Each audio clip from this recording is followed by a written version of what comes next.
Good morning friends. तो आज के लेक्चर में, आज के लाइव क्लास में हमने आज जो जो पढ़ा वही चीजें हम यहाँ रिवीजन के ट्यूटोरियल्स में आपको पोस्ट करने जा रहे हैं। आज हमने पढ़ा लॉ ऑफ रेसिप्रोकल प्रोपोर्शन।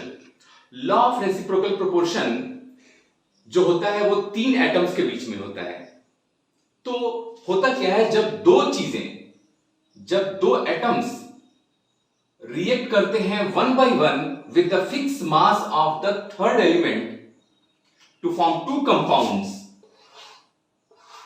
जैसे सल्फर H2 से रिएक्शन किया और क्या बनाया उसने, H2S। ऑक्सीजन H2 से रिएक्शन किया, क्या बनाया, H2O। तो आप इनको बड़ा ही सेपरेटली जो दोनों कंपाउंड बने हैं उनको आप बहुत ही सावधानी से एनालाइज करें। H2S हो गया, H2O हो गया, और देखिए कि इन दोनों में सेम कौन है, डिफरेंट कौन है। ये सेम है तो सेम वाले को आप हटा दीजिए, और जो डिफरेंट है उनके मासेस का रेशियो लीजिए। ये हो गया 32, ये हो गया 16। तो 32:16 कितना हो गया बच्चों, 2:1। ये रहा लॉ ऑफ रेसिप्रोकल प्रोपोर्शन का फर्स्ट पार्ट। इस लॉ ऑफ रेसिप्रोकल प्रोपोर्शन को हम दो छोटे छोटे हिस्से में डिवाइड करके फिर समझते हैं।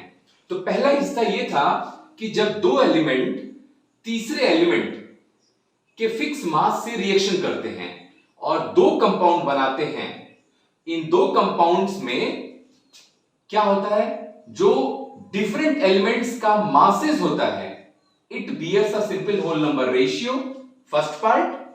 द सेकेंड पार्ट इज, यही दोनों एलिमेंट्स जब आपस में खुद रिएक्शन जब करते हैं ये दोनों, तो बनाते हैं एक compound that is known as SO2।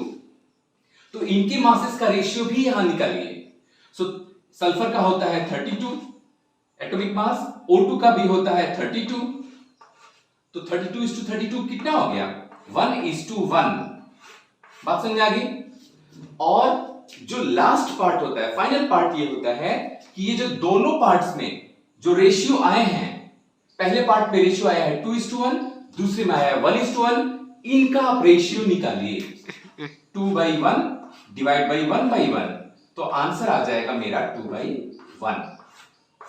This is the law of reciprocal proportion, जो कि कहता है कि जब दो एलिमेंट सल्फर और oxygen, in this case they are combining with the fixed mass of the third element H2, they form the two compound here H2S and H2O, then the ratio of the masses of the different element,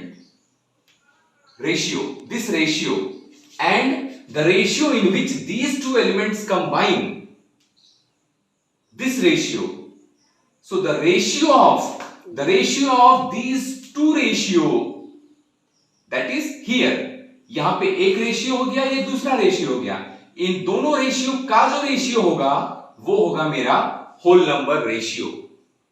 this is the law of reciprocal proportion, जैसा कि आज हमने पढ़ा। जैसा हमने law of reciprocal proportion पढ़ा, तो वैसे ही कुछ छोटे छोटे टॉपिक्स हैं इस चैप्टर में, वो हम वन बाय वन फिनिश करते हैं समझते हुए। जैसे उनमें आता है, एक होता है साइंटिफिक नोटेशन, द नोटेशन और the way of denoting anything bye scientists. जो साइंटिस्ट लोग साइंस में किसी भी चीजों को, किसी वैल्यूज को किस तरह से डिनोट करते हैं, वही नोटेशन को क्या कहते हैं, scientific notation. I am taking example of charge of electron.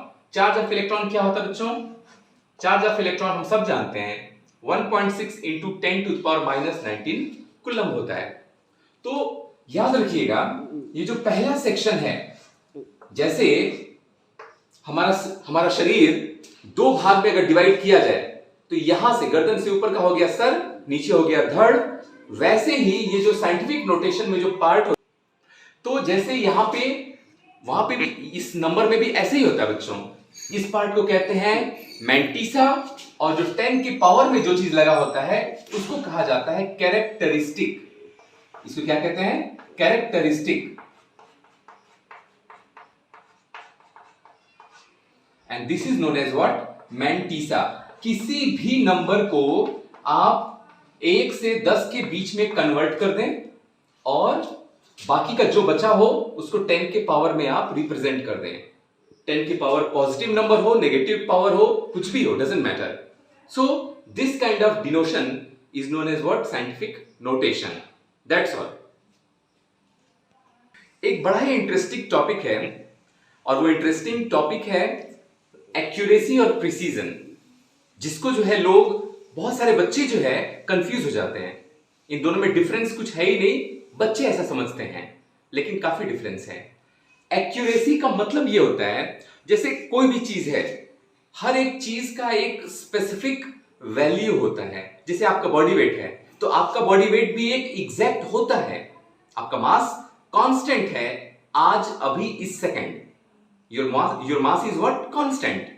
तो वैसे ही अगर उस कांस्टेंट मास को हम ट्रू वैल्यू मान के चलते हैं, तो उस ट्रू वैल्यू से आपने डिफरेंट वेट लिए। मान लिया आपने, आपके सामने जो है ये पता चल गया by the very precise measurement कि आपका बॉडी वेट है 60 केजी मान लीजिए, और आपने कई डिफरेंट वेइंग मशीन से उस अपने बॉडी वेट को वे किया, तो हो सकता है कि आपका body weight different machine different बताएं। सो आपका ट्रू वैल्यू है 60 KG. So these datas, how many measurement you have made, the different measurement are called data. Those data are how much close with the true value.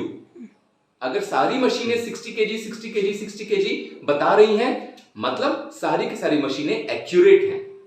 आपका body weight जितना होना चाहिए 60 KG, उतना ही वो बता रही हैं। So all machines are accurate. So accuracy means the tendency of an instrument to show the closeness of the data with the true value. True value कितना है और आप कितना शो कर रहे हैं, that is known as accuracy. But precision is something else. आपने जितने भी डेटा लिए एक मशीन से, और उस मशीन ने सारे डेटा काफी क्लोज बताए। जैसे एक आपका बॉडी वेट था 60 केजी और उसने बताया 60.1, दूसरा मेजरमेंट था 60 केजी, तीसरा था 60.2, तीसरा था, चौथा था 59.9 kg. All these measurements are very close to one another. So this is known as what? Precision. Precision means how much these all data, these all measurements are close with one another.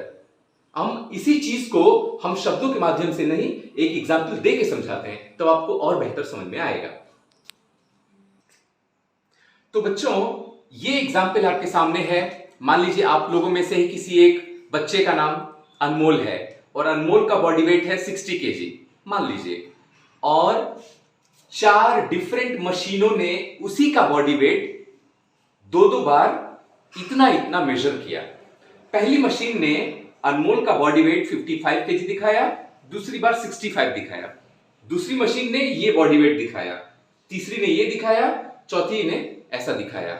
आप मुझे बताइए, अनमोल का actual body weight तो 60 KG था, तो जो पहली machine ने जो दिखाया, क्या ये सही था? This data is not close to 60। 55 60 से काफी दूर है, 65 भी 60 से क्या है? काफी दूर है। So these datas are not close with the true value. ये दोनों ट्रू वैल्यू से क्लोज नहीं है, दूर है। So the accuracy is very poor. और प्रिसीजन देखा जाए, मतलब ये दोनों आपस में कितना क्लोज हैं? कहां क्लोज हैं? बहुत दूर है। तो इनकी जो प्रिसीजन है वो भी क्या है? Very poor. So poor accuracy, poor precision, correct.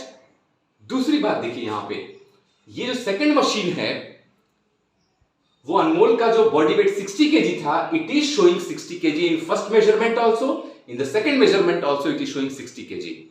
तो it is accurate to the true value, and also it is same or very close to one another. That's why its precision is also very good, its accuracy is also very good. Fine. Third machine is showing 59 kg 61 kg. आप मुझे बताइए यहां पे क्या बेहतर है? यहां पे 59 kg is a bit close to the 60. 61 is also a bit close to 60. So you can say that average बहुत अच्छा नहीं कह सकते, लेकिन एवरेज एक्यूरेसी, और ये दोनों आपस में भी मतलब थोड़ा थोड़ा क्लोज हैं, तो एवरेज प्रिसीजन कह सकते हैं। यहां बताइए मुझे, फोर्थ केस में बॉडी वेट दिखा रहा है 55.01 kg, एक्चुअली है 60 kg, so this accuracy is very poor. Here also accuracy is very poor, but these data are very close to one another, that's why it is having a very good precision. बात समझ में आ गई? तो यही होता है definition और difference between accuracy and precision. Accuracy means how much the individual datas are close to the true value. Precision का मतलब how much close these individual datas are with one another, that's all. आइए बच्चों, अब जो है आप लोगों को केमिस्ट्री का सबसे ज्यादा इंपॉर्टेंट टॉपिक हम बताने जा रहे हैं, and that is what, mole concept. Mole concept जो होता है, मोल जो टर्म होता है, it is defined in 3 different ways, in terms of number, in terms of volume, in terms of mass. जैसा आज हमने पढ़ा in terms of number, in terms of volume हमने पढ़ा भी और कुछ छोटे मोटे क्वेश्चन सॉल्व भी किए, तो आज उसको हम ब्रीफ में रिवाइज भी कर लेते हैं। आइए देखते हैं। जैसे कि हमने आपको एग्जांपल दिया था कि अगर आप लोग बचपन में परसेंटेज निकाला करते थे, अभी भी परसेंटेज निकालते हैं, तो क्या करते हैं, percentage equal to given marks by maximum marks, correct? और so given number upon Avogadro number. In terms of number, the number of mole is defined as given number upon Avogadro number. In terms of volume, it is defined as given volume by molar volume. Or in terms of mass, it is called given mass by molar mass. आपको हम इन तीनों का denominator पहले समझा दें, क्योंकि अगर आप ये समझ जाएंगे तो पूरा का पूरा ये ब्रीफ में ये फॉर्मूला नंबर ऑफ मोल का आप समझ जाएंगे। ये जो एवोगैड्रो नंबर होता है, it is a fix number that is known as 6.023 into 10 to the power 23. It is exactly the fixed number as dozen refers to 12, century refers to 100, a decade refers to 10. In the same way, number of mole, this number of mole in terms of number, it refers to a fixed number that is equal to 6.023 into 10 to the power 23. Always, it's a fixed number. Please remember. Next is a molar volume. Molar volume का मतलब ये होता है the volume of 1 mole of gas at STP, at 0 degree Celsius temperature and 1 atmospheric pressure. The volume occupied by any gas is the molar volume, and that occupies 22.4 liter for any gas. तो ये value आप रख देंगे, और हमेशा एक चीज ये याद रखिएगा, ये जो फॉर्मूला होता है it is only valid in the STP condition. सिर्फ एसटीपी स्टैंडर्ड टेम्परेचर और प्रेशर की कंडीशन है, वहीं पे ये फॉर्मूला आप इस्तेमाल करिएगा। And last but not the least is the given mass by molar mass. आप मान लीजिए कैल्शियम को लेकर के आप एक्सपेरिमेंट कर रहे हैं, ठीक है? कैल्शियम का एटॉमिक मास कितना होता है, 40, और आपने क्या किया कि आपने 20 ग्राम कैल्शियम लिया। अगर आप उसके एटॉमिक मास के बराबर लेते तो वो 1 मोल हो जाता, लेकिन आपने कितना लिया, आपने 40 ग्राम नहीं लिया, आपने 20 ग्राम लिया। सो 20 divided by 20, given mass is 20 gram, divided by molar mass of calcium 40, so 20 by 40 means half mole you have taken. ये सारी चीजें कल के लेक्चर में हम लोग और अच्छे से पढ़ा जाएगा, और आज की चीजों में हमने जो जो चीज आपको बताई है बच्चों, उसके बेस्ड कुछ क्वेश्चंस भी सॉल्व किए हैं, और आज आप लोग हम कह रहे हैं कि कुछ छोटे मोटे और भी क्वेश्चंस हैं, आप घर पे सॉल्व कीजिए। कल का क्लास रहेगा, इस 3rd सेक्शन पे हम और आपको एलॉबरेट करेंगे और भी क्वेश्चन हम सॉल्व कराएंगे, ठीक है? सो बच्चों, हैव अ नाइस डे।